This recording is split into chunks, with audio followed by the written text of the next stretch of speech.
Hola, buenas noches. Bienvenidos a un nuevo programa de Contraste, programa de análisis y reflexión de la Universidad Particular Espíritu Santo UES.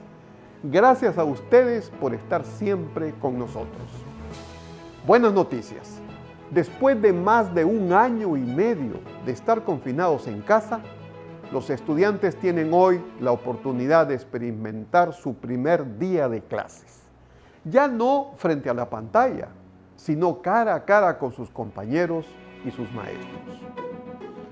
Aunque sea con una mascarilla y con 2 metros de por medio, niños y jóvenes regresan a ese lugar donde se produce la convivencia educativa, lugar para la formación de los conocimientos en valores como el respeto, la solidaridad y las habilidades blandas que son imprescindibles en nuestra época, para adquirir destrezas que se desarrollan a través de la comunicación interpersonal. Gracias a este tipo de interacción social, hemos aprendido que a pesar de la mascarilla, podemos entender nuestro lenguaje corporal. Según el autor francés Serge Santi en su libro Oralidad y Gestualidad, entendemos que el gesto tiene una representación tridimensional en el que la emotividad, la sensibilidad y el simbolismo, unidos a la motricidad, son los elementos más importantes de la interacción gestual.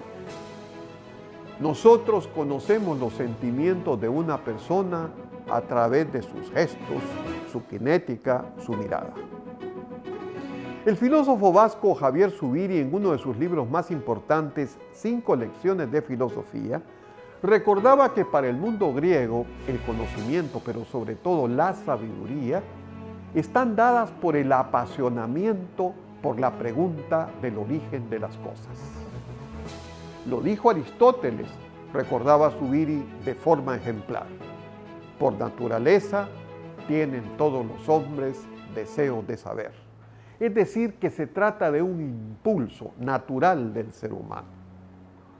¿Qué mejor escenario para volver a encontrar y desarrollar esa curiosidad que el retorno a los centros educativos en la conversación con profesores y compañeros? ¿Qué mejor momento entonces que ahora para volver a aprender no solo conocimientos, sino también a cuidarnos a nosotros mismos para el bienestar personal de todos los que nos rodean? Debido al COVID, las vulnerabilidades por las que pasan los niños en el mundo se han agudizado y se ha descubierto lamentablemente que en muchos casos el hogar no es garantía para encontrarse en un lugar seguro, debido al estrés que la pandemia causa en quienes los cuidan, que no solamente tienen ya que velar por sí mismos, sino por ellos y encima trabajar. La falta de acceso a la conectividad ha contribuido más todavía a alejar a nuestros jóvenes y niños de la educación. Por eso necesitan educarse en un entorno seguro, pero para que sea efectivo, debemos también educarlos en la responsabilidad que requiere el volver a las aulas en medio de una pandemia que esperamos se vaya, pero que todavía está presente.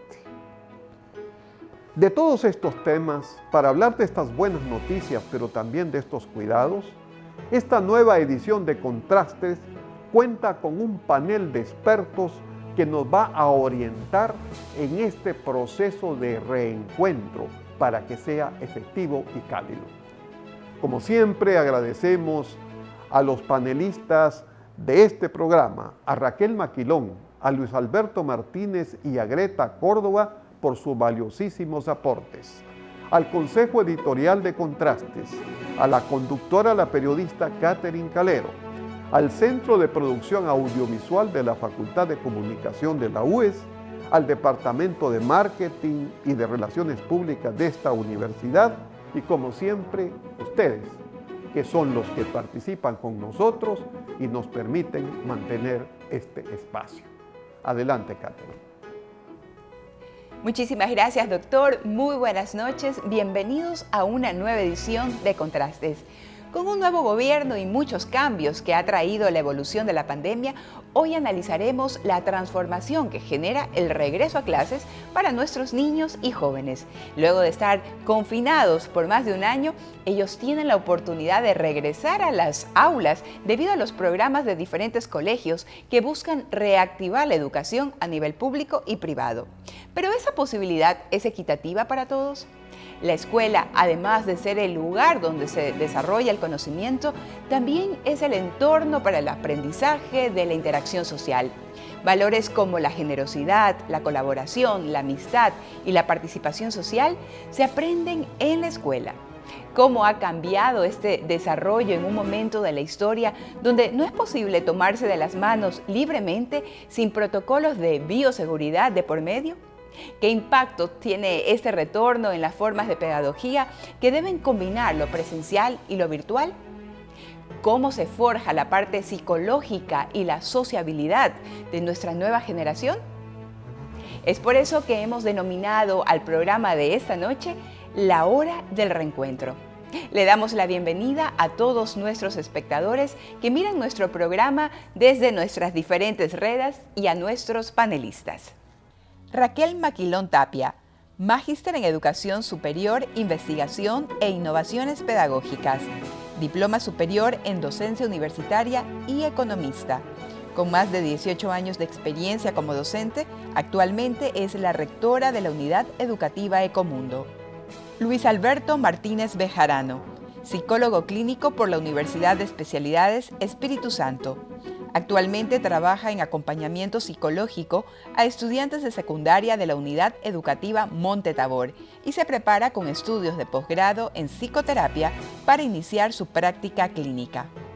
Greta Córdoba Aragundi, licenciada en Comunicación Social, licenciada en Comunicación Visual y Diseño Gráfico, máster en Ciencias Internacionales y Diplomacia, candidata a PhD en Gobernabilidad en la Universidad César Vallejo de Perú y docente de la Facultad de Comunicación de la UES.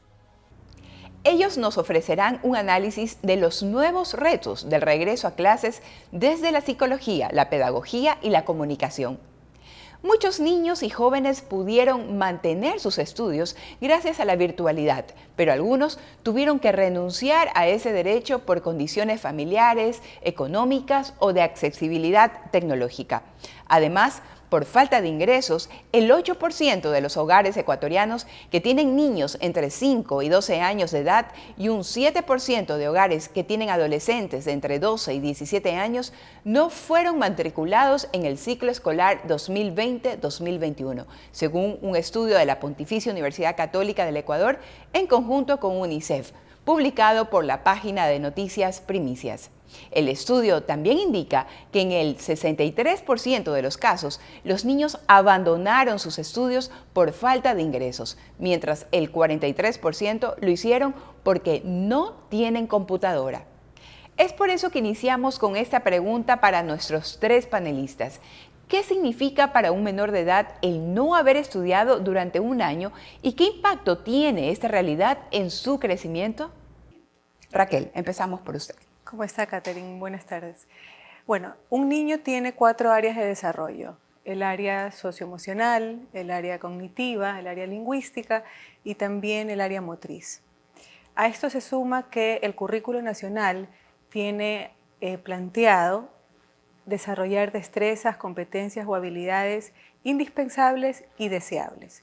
Cuando un niño o joven no estudia durante un año, va a tener desfases en estas áreas de desarrollo y también va a haber un desfase en el perfil de salida por cada uno de los subniveles académicamente hablando. Entonces, el impacto va a ser negativo, aun cuando las familias puedan volcarse a trabajar en estas áreas o tratar de nivelar la parte académica. No va a ser lo mismo. O sea, siempre va a haber un vacío. Va a haber un vacío, un desfase, van a haber necesidades.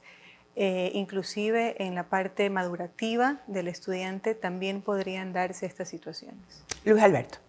Yo creo que entender esa pregunta es muy importante y se podría responder desde muchos aspectos, ¿no? Creo yo que la psicología hoy día como ciencia cada vez está expandiéndose más, tiene una tradición muy rica en los últimos 100 años y los avances que se han hecho en los últimos 10, 20 años en neurociencia, en el estudio del cerebro y cómo esto tiene un correlato en la psicoterapia y en el entendimiento de los clientes y pacientes, es bastante interesante. Entonces, creo yo que esto nos abre a ver el nivel de afección que va a tener esto de acá a nuestros estudiantes, a nuestros chicos, a nuestros adolescentes y niños desde diferentes lugares. Uno, creo yo, que es el desarrollo cerebral que los chicos van teniendo a lo largo de su vida, ¿okay? Me parece que si hablamos de adolescencia, estamos hablando de una fase en donde se van afilando, digamos, los circuitos neuronales que va a permitir que los chicos se especialicen de una manera adecuada para quienes ellos quieren ser más adelante en sus vidas. Si hablamos de aspectos socioemocionales, como lo ha dicho Raquel, me parece que entran en juego estas cuestiones de la búsqueda de la identidad, la consolidación en sus habilidades sociales, que a su vez van a permitir también el desarrollo profesional, el desarrollo de diferentes habilidades que se requieren en la vida adulta, ¿no? Entonces, hay una serie de aristas sobre las cuales se podrían ver. Creo yo que la parte emocional, tal vez una de las experiencias emocionales más comunes que se han visto ha sido frustración, estrés por esta situación de la distancia física en su experiencia de aprendizaje, con profesores, obviamente, pero al mismo tiempo el aprendizaje que se da entre los pares o los compañeros de clase que permiten que existan como grupos o cuerpos de apoyo y soporte que le dan seguridad al adolescente o al niño, ¿no? Entonces creo yo que es una pregunta que hay que debemos hacernos los adultos para poder saber de qué manera podemos contribuir al desarrollo educativo de los chicos y de los adolescentes. Luis Alberto, justamente ahora que mencionabas todo esto de la interacción, que iba a ser diferente, que van a haber resultados a largo plazo también, no solo ahora, sino que más adelante también se sabrán ciertas condiciones. Los chicos dicen, no quiero volver porque todavía no vuelven mis amigos. O sea, su grupo todavía no regresa y él no quiere regresar. Claro. ¿Ustedes cómo están manejando eso? Como siempre, y como se lo ha delineado desde el inicio, el planteamiento de los planes piloto ha sido que el regreso es voluntario, que nadie está obligado, uno, por la cuestión de salud, y dos, también, me parece, por una cuestión muy humana de saber que los chicos están procesando, creo yo, también muchas experiencias que han vivido y que no saben cómo ponerle nombre. Requiere también saber cada caso, cómo cada chico o chica ha procesado de diferentes maneras todo lo que ha vivido, ¿no? Entonces tenemos casos de duelos, tenemos casos de recién formaciones de grupos y que está consolidándose un grupo de amigos y de la nada irrumpe la pandemia y al chico lo dejan como en fuera de juego y dicen, y ahora, claro, la virtualidad, me vi con mis amigos, pero al regreso serán siendo mis amigos. O sea, hay muchas preguntas y dinámicas en juego al inicio de la adolescencia, sobre todo, que hay que tener en consideración cuando un chico dice si quiere regresar o no quiere regresar. O sea, es aceptable lo que estamos escuchando. Es aceptable. Perfecto. Greta, desde lo comunicacional. Desde lo comunicacional, pues bueno, recojo sus palabras, comparto 100% y repito tu pregunta, ¿no? ¿Qué significa para un menor de edad no haber estudiado un año? Pues bueno, la UNESCO habla de una educación en emergencia como tal y si hablamos de hace un año atrás eran 290 millones de jóvenes, de niños, de menores que no habían podido ir a las escuelas por el tema COVID. Ahora, hace una semana se dio el anuncio gubernamental en el cual más de 1.300 planteles educativos retoman esta modalidad semipresencial.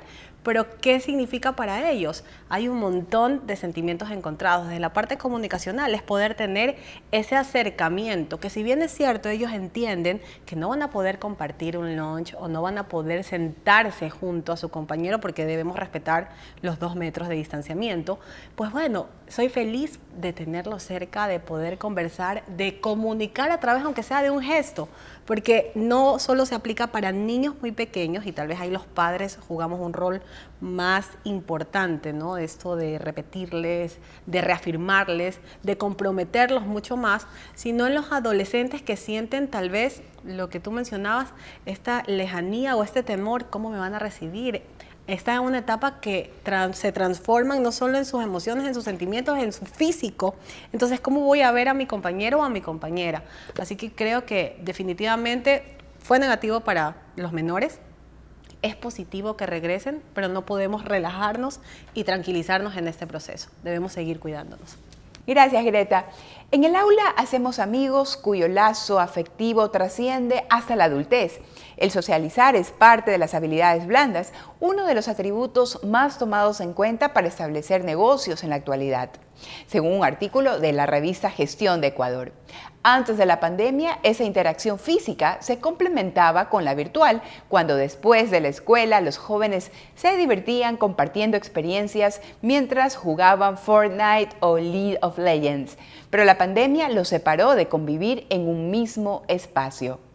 Le preguntamos a nuestro especialista en psicología, Luis Alberto Martínez, si la escuela era el entorno adecuado para ser amigos.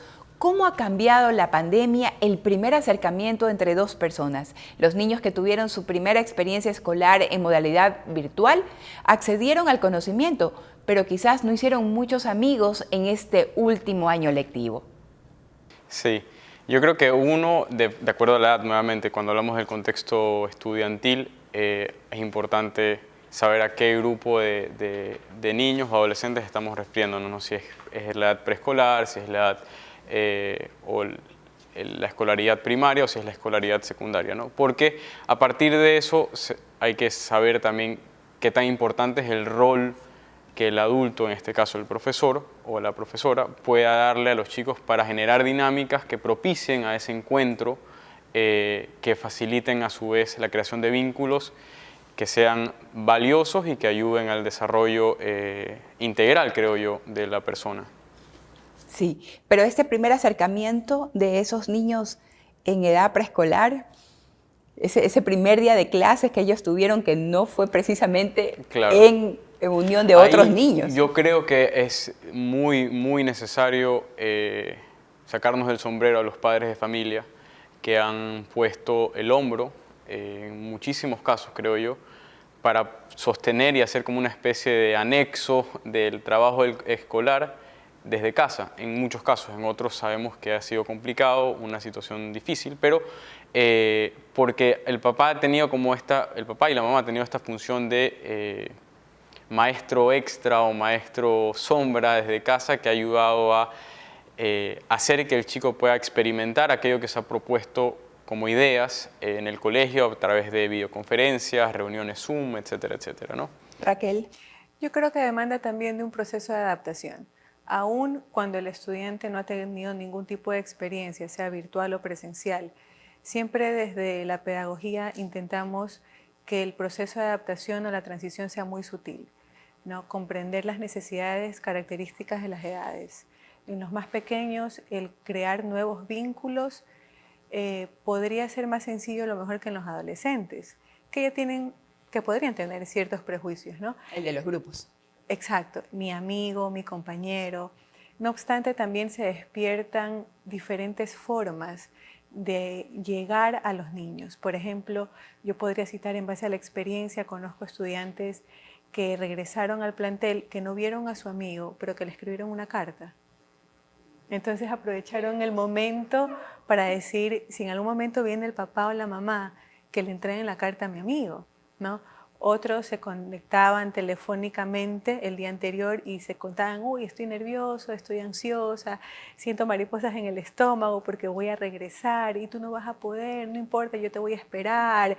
Entonces, el vínculo se estrecha a través de otros canales que la tecnología le permite ahora a los niños, a diferencia a lo mejor de nuestra época, si hubiese pasado algo así.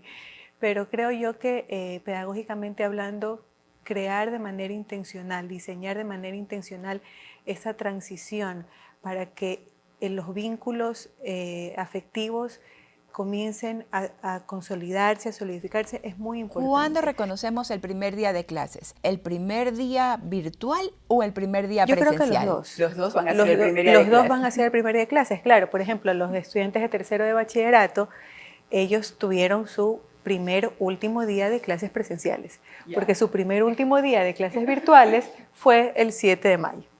Luis Alberto, ¿cuál consideras? ¿Con cuál te quedas? ¿Con cuál primer día de clases te quedas? Sí, yo creo que hay que preguntarle a los chicos, ¿no? Sí, emocionalmente tal vez para ellos, bueno, creo, por experiencia y por lo que he visto, creo que para muchos los dos tuvieron igual de importancia, por decirlo así, porque el primero fue como muy ayudado y soportado desde casa, pidiéndole ayuda a los papás y colaboración a los papás para que hagan una serie de arreglos y los hagan sentir a los chicos como estamos ya iniciando este último gran paso del colegio. Y el del regreso a clases después de casi un año, 200 tantos días sin clase presencial, que también se veía la euforia de los chicos de regresar, de encontrarse con los maestros, de regresar a ver el colegio, tantas anécdotas que han salido de ahí, etcétera, etcétera. Entonces, Greta, este año lectivo ha sido mucho más atractivo en ese sentido. Ha tenido 2 primeros días de clases. 2 primeros días de clases y creo que el segundo va a ser recibido con más emoción que el primero. Y puedo hablar desde la experiencia personal. Mi hija tiene 8 años, ya lleva un año en pandemia. Y el esperar este retorno, porque ok, aquí hay una decisión de padres de familia, ¿no? Quieren que sus hijos trabajen o asistan de manera semipresencial, pues bueno, en mi caso yo digo sí, porque existe un trabajo coordinado. Estamos no solo en la parte psicológica, en la parte educativa, las autoridades, entonces es un trabajo en equipo. Y estos niños están tan emocionados, yo veo a mi hija, ¿no? Todos los días hacen videollamadas y le cuenta a la amiguita que va a ir, la otra le dice que no va a ir, pero que la va a esperar, coincido con lo que tú decías. Arreglan la lonchera, la maleta, la cartuchera, todos sus implementos, porque están ansiosos de este primer día, que aunque saben que no van a poder acercarse, porque en mi caso como madre hice un recorrido a las instalaciones, viendo el distanciamiento, viendo cómo se van a manejar en el ingreso, en la salida, que es algo muy importante también para papás y para docentes.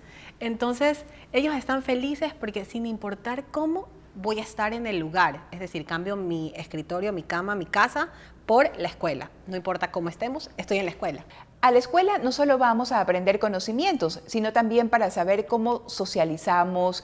Y según un estudio de la revista Psicodebate de la Universidad de Palermo, las relaciones positivas en los adolescentes favorecen el desarrollo de sus fortalezas personales, proporcionan apoyo emocional e instrumental ante situaciones estresantes y contribuyen a la competencia social. En la investigación se realizó una observación entre jóvenes de diferentes niveles socioeconómicos y se obtuvo como resultado que ellos identifican las relaciones positivas con habilidades de consideración y espíritu de servicio. Dirigimos esa pregunta a nuestra especialista en pedagogía, Raquel Maquilón. ¿Cómo despertamos ese espíritu de servicio en una generación que no está viviendo el entorno del día a día escolar, con situaciones como prestar una pluma, compartir el lunch o ayudar a levantarse a un compañero que se ha caído en el recreo?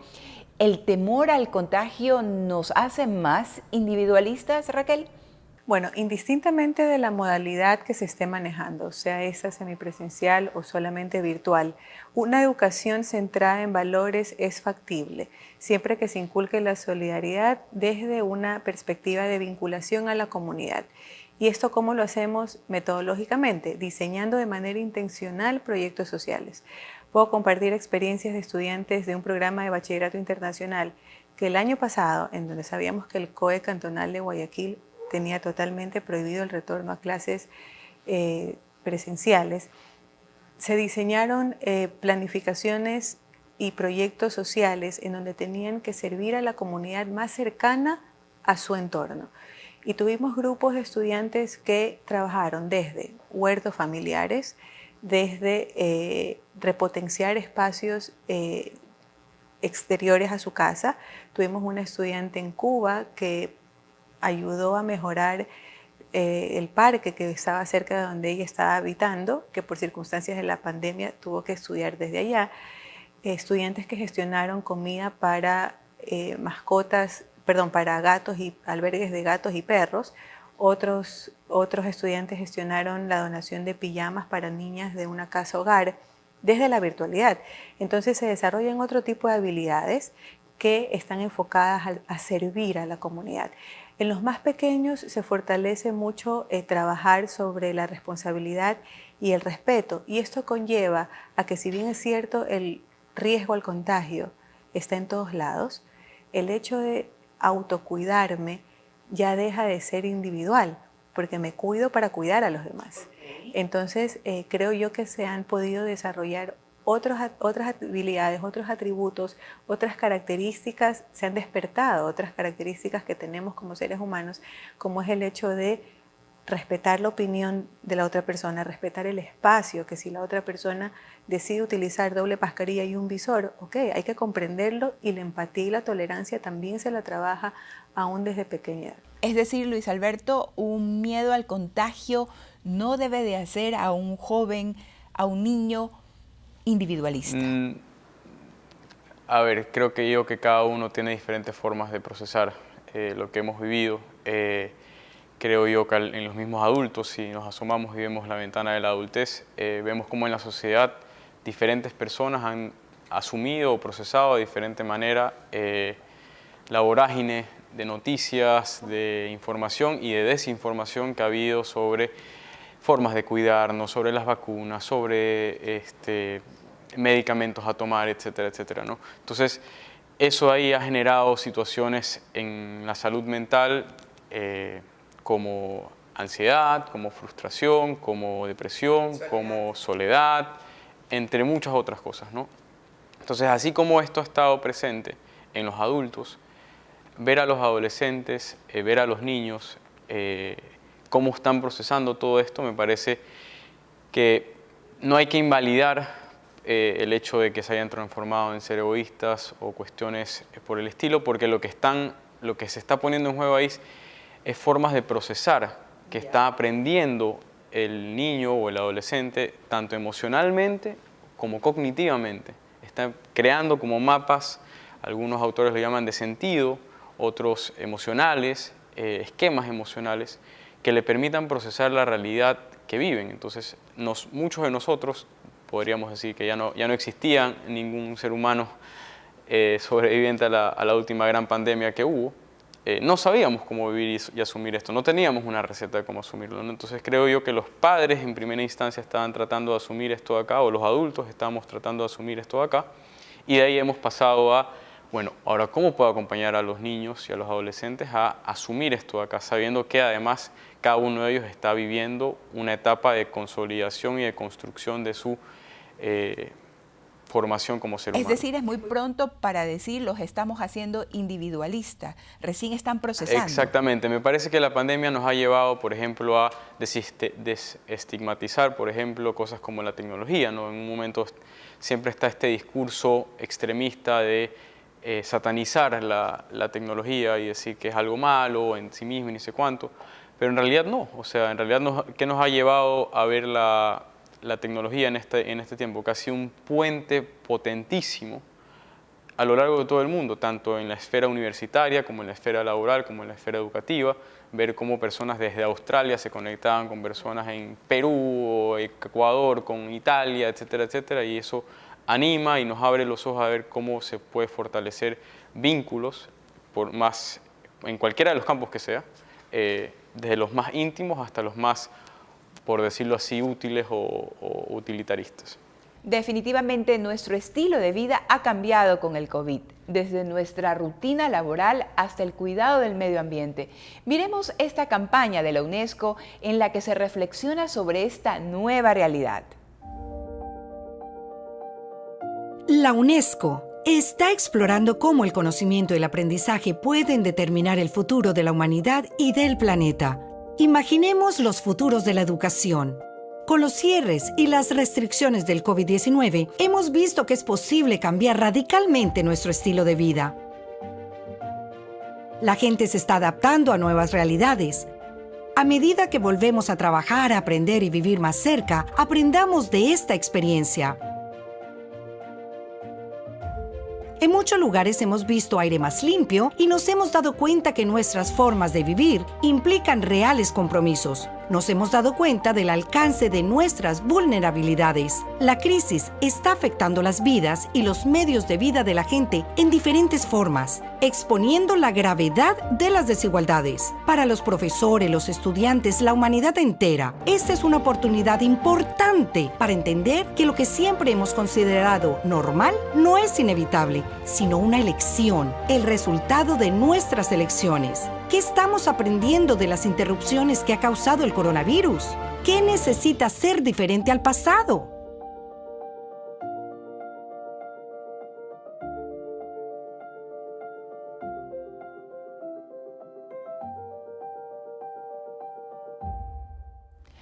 A partir de este video, ¿cuál de esos cambios ha influido más en la educación y cómo aprovecharlos positivamente, Raquel? Creo yo que lo que se puede aprovechar es el incluir dentro de la oferta académica de los planteles, de todos los sostenimientos, un programa sostenible en educación emocional. Mucho hablamos de la educación emocional en el ámbito laboral. La pregunta es, ¿y en dónde la aprendemos? Y esta educación emocional a través de un currículo, a través de un programa, a través de actividades, desde temprana edad hasta la adolescencia, nos va a permitir que los niños y jóvenes puedan conocerse, identificar sus emociones, canalizarlas y saber tomar decisiones de una manera objetiva y calmada. Esto a su vez va a beneficiar en el ámbito laboral el desempeño, sea si trabaja en relación de dependencia o sea si emprende. Entonces creo yo que es una oportunidad que se da a todo el sistema educativo para repensar el currículo y trabajar de manera transversal la educación emocional. A esto se suman otras aristas. En Perú, por ejemplo, una política de Estado a nivel de educación es trabajar con disciplina positiva. Es un enfoque que permite en el mediano plazo tener ciudadanos responsables, respetuosos y que contribuyan a la sociedad. ¿Cómo? Trabajando de manera sostenida las habilidades esenciales para la vida desde el salón de clases y a su vez esto se complementa con las escuelas para padres, porque si el niño está aprendiendo herramientas positivas de una caja enorme de sorpresas útiles que le sirven para poder ser respetuoso, estar autorregulado, para poder trabajar de manera cooperativa, para poder comunicarse de manera efectiva, el padre también lo necesita saber. De nada serviría que el niño esté aprendiendo herramientas para su autorregulación, para su autocontrol, si el papá no las conoce. Entonces vamos a estar en dos discursos diferentes. Los papás no nacen con la enciclopedia debajo del brazo y con la receta mágica para saber cómo educar. No obstante, pueden educarse en estas mismas herramientas y así estamos creando espacios en la escuela, en las familias, en la comunidad en general, orientadas a un trato amable, respetuoso y firme a la vez. Luis Alberto, ¿cuál de estos cambios ha influido más en la educación y cómo aprovechan? Creo que son muchos en realidad. Creo yo, tal vez hablando más superficialmente, lo primero que se puede evidenciar tal vez es el uso de la tecnología de manera útil y funcional. Tal vez parecen cosas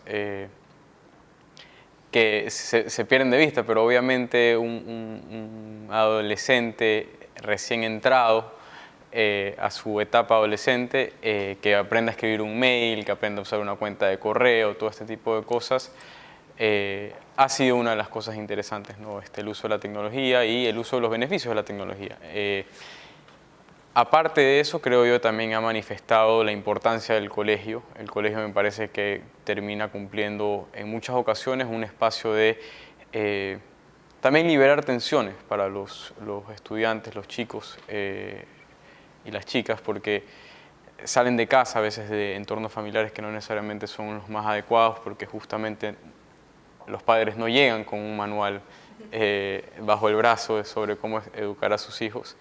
Y a veces sin mala intención, pero se empiezan a generar malestares en los chicos que no los pueden procesar, que no los pueden poner nombre, que no los pueden canalizar, y el colegio termina siendo ese espacio donde con profesionales se puede, ok, detectamos esto de acá, creemos que esta necesidad no está siendo atendida en este chico, entonces podemos ir trabajando. Entonces me parece que se ha visto mucho la importancia y la necesidad de tener un ambiente fuera de la casa para el chico en su proceso de desarrollo, de tal manera que con adultos responsables, capaces y profesionalmente responsables puedan sacar adelante ese proceso de formación integral que creo yo todos los educadores buscan. Greta, ¿cuál de estos cambios te parece el más útil? ¿Cómo aprovecharlo? Yo creo que este virus ha traído desafíos nuevos para todos y podemos aprovechar, mira, cosas tan sencillas desde jugar en grupo, no lo podemos hacer cerca, pero ahora podemos idearnos, no sé, todos los planteles tienen estas áreas grandes de recreación y pueden pintar con tiza un espacio y dividirlo, cantar, jugar con distanciamiento social. Creo que es una alternativa que sigue permaneciendo para los niños y nosotros seguimos trabajando como padres, como docentes, cuidando cada detalle. Tal vez estos paseos al aire libre, ¿no? Hay actividades o juegos recreacionales que pueden realizarlos solos, en bicicleta, andar en patines, no lo sé. Y desde la educación como tal, los escuchaba a los dos mencionar todo este trabajo, estas políticas públicas que pueden crearse y que a partir de la educación se centre una base muy firme en trabajar en su parte emocional. Hace muchos años hablábamos de inteligencia emocional, ¿no? Y tú lo tenías como una simple asignatura y ahora resulta que todos debemos conocerla, entenderla, aplicarla y desarrollarla. Algo que quería acotar es que nos podemos dar cuenta que aun cuando en la malla curricular de los planteles, por ejemplo, en el sostenimiento público, computación es transversal, en los particulares, computación posiblemente esté con cierta carga horaria, pero los niños desde las edades más tempranas saben más y trabajan mejor todas estas herramientas tecnológicas a que si hubiesen tenido computación en una realidad prepandemia. En otras palabras, nadie era capaz de enseñarle todo lo que han aprendido ahora. Exacto, tanto así que a sus cuidadores, cuando son adultos mayores, cuando son las abuelitas o cuando son las nanas, ¿no? Quienes los cuidan, es que así no se prende la computadora, se prende acá. O sea, tienes que escoger acá y le muestran y se vuelven facilitadores de estas personas. Entonces, tienen otras habilidades. Y también al principio de este programa mencionamos que la falta de acceso a Internet fue una de las limitantes para que muchos jóvenes accedan a estudiar. El regreso a las aulas no es solo un privilegio de los colegios de alto nivel socioeconómico, es una oportunidad para que los estudiantes de las zonas de escasos recursos que no cuentan con Internet o un computador regresen a las aulas, siempre y cuando se cumplan con los protocolos de bioseguridad para evitar el contagio. Veamos el testimonio de un estudiante de la parroquia Pifo en Quito, en una campaña difundida por el Ministerio de Educación de Ecuador. Encontrémonos.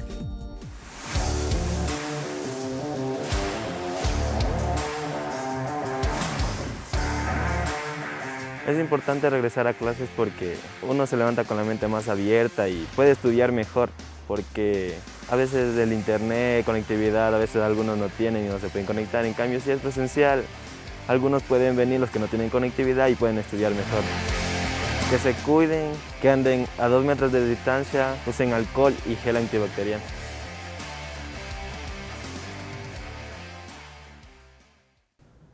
¿Qué opinan nuestros panelistas sobre este testimonio? ¿Nuestros jóvenes serán capaces de mantener el orden durante todo un año lectivo, a pesar de que algunos cumplen con las normas? Es evidente en lugares públicos, los fines de semana, por ejemplo, ver a personas de todas las edades utilizando mala mascarilla, con 0 distanciamiento en parques y centros comerciales. ¿Qué estrategias proponen ustedes para que esto se cumpla en la escuela, Raquel? Yo creo que sí, en la medida en que tengan un ejemplo y un referente. El docente es referente, al igual que los padres. Algunos padres les habrá pasado en algún momento que le hacen más caso al profesor que al papá. Es que la Miss dijo que era así. Es la santa voz de la profesora. El papá queda por ciertos momentos un poco desplazado de su rol. Ok, si la profesora lo dijo, sí, la profesora lo dijo, ¿no? Y es un poco complicado hacerle entender que a lo mejor la profesora también como ser humano se puede haber equivocado por querer imponer su autoridad como papá. Entonces, en la medida en que el padre de familia en casa, el profesor en el colegio, el docente, sea referente, o sea, una educación basada en el ejemplo, es viable. Una educación basada en estar conscientes de que hay una responsabilidad de aceptar alguna consecuencia también. Una educación basada en la comprensión, no desde la prohibición, no es desde que no se hace, sino del que por qué lo hacemos. ¿Cuál es la causa? Y analizar cuáles son los efectos si no lo hago. Hay consecuencias naturales y hay consecuencias que son determinadas por alguna persona. Entonces, en la medida en que eduquemos bajo esa arista, creo yo que va a ser viable. Existirán personas, como vemos los fines de semana, enfiestados, en reuniones sociales, sin mascarillas y demás. Bueno, a lo mejor requieren de un espacio de mayor reflexión como para autoevaluar y autorreflexionar sobre las acciones que están realizando. Pero creo que desde temprana edad hasta tercero de bachillerato, si tenemos una educación enfocada en el ejemplo, en la referencia, en la comprensión del por qué lo hacemos, y no desde la prohibición, lo logramos. ¿Alguna estrategia especial, Luis Alberto, para que se cumpla con los adolescentes todas estas medidas de bioseguridad? Bueno, en el caso de adolescentes creo que es algo bastante conocido en el mundo, el hecho de cómo los adolescentes se guían o se mueven por referencias, ¿no? Eso es una de las cosas que motivan su actuar. Justamente es una época en la que se buscan referentes, sea escolares, sea familiares, sea cercanos o sean distantes, como artistas o cuestiones por el estilo.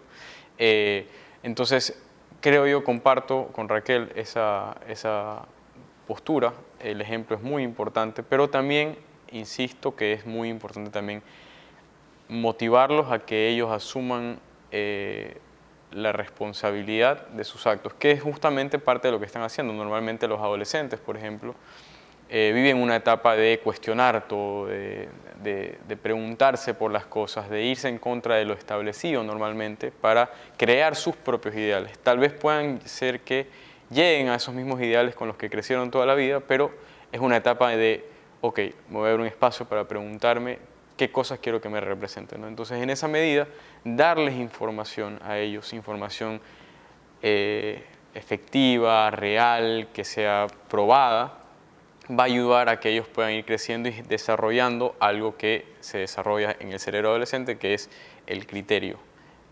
justamente en el lóbulo frontal del cerebro. Interesante. Greta, como mamá, ¿cuál va a ser esa estrategia para que se cumplan con estas medidas de bioseguridad? Yo te puedo hablar como mamá, como ciudadana, como periodista y pienso en todos los perfiles, ¿no? Como docente.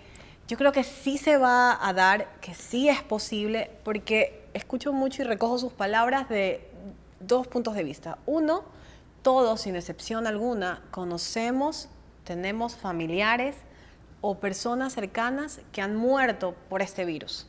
Y ahí hay un limitante o un pare para que ellos reflexionen un poco y digan, ok, si no uso la mascarilla, puede ser que alguien sufra las consecuencias.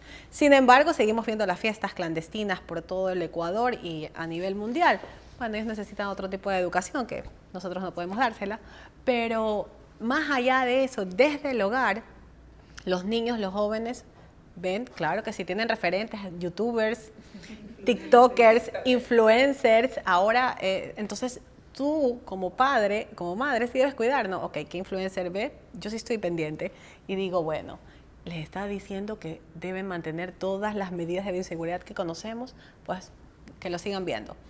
Tenemos el reflejo de nuestros docentes que van a estar allí y sin duda alguna desde el Departamento de Psicología van a estar recordándonos, recuerden, estuvieron un año fuera y hoy tenemos esta posibilidad pequeña aún, depende de ustedes si regresamos a la casa o seguimos. Por ejemplo, en Chile acaban de encerrar a todo el mundo nuevamente, pero ¿por qué? Por las medidas o por las decisiones que nosotros tomamos, que pueden terminar siendo buenas o malas. Gracias, Greta. Para terminar, y esta pregunta va para los tres, ¿qué recomendaciones dan en este retorno a la clase presencial? Para padres, para alumnos, para los profesores, para los directivos. ¿Cuáles son estas recomendaciones? Bueno, mi recomendación es trabajar mucho en la corresponsabilidad. Como bien decía Greta, esto es un tema de equipo, es un trabajo en familia. Y cuando digo en familia no me refiero solamente al papá, la mamá y los hijos. En familia con la comunidad educativa, en familia con la comunidad laboral, con todas las redes sociales que tengamos, siempre va a ser positivo poder transmitir de manera permanente el autocuidado. Creo yo que el autocuidado es la mejor vacuna que existe. No tiene marca, pero tiene mucho corazón y responsabilidad, que es lo más importante. Luis Alberto.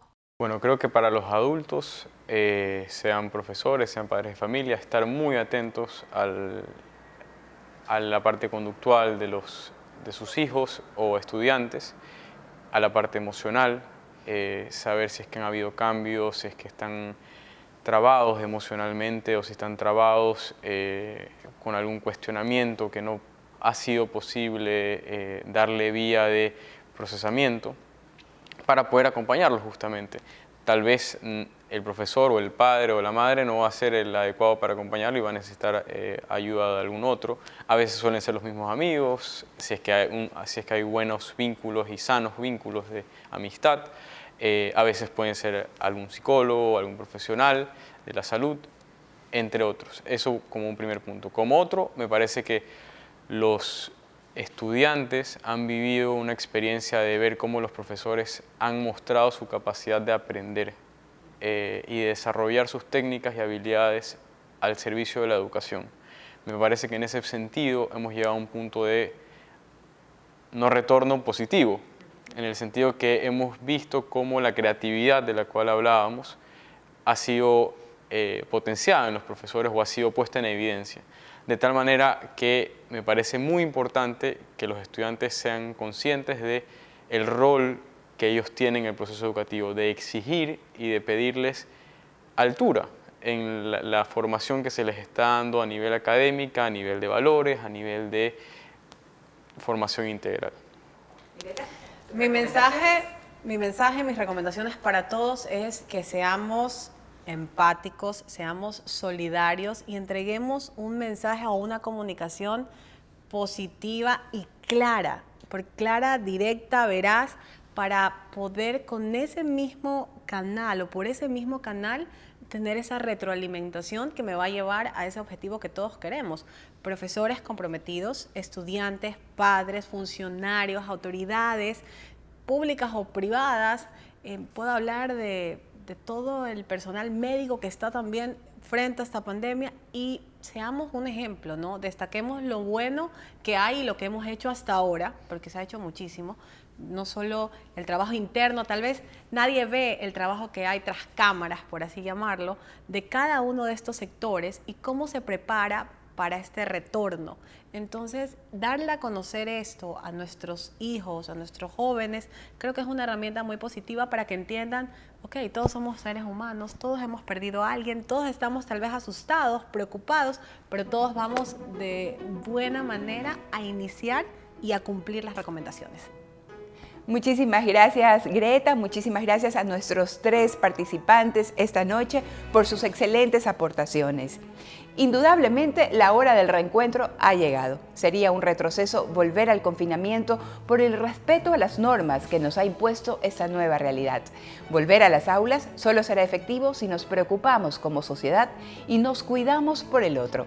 La práctica social es una expresión de la humanidad donde se configura su forma de ser, hacer y representar al mundo en la organización de su vida cotidiana, según un estudio publicado en la revista Cinta de Moebio de la Universidad de Chile. Esto fue Contraste, la hora del reencuentro, los retos del regreso a clases. Los esperamos en una nueva edición. Hasta pronto.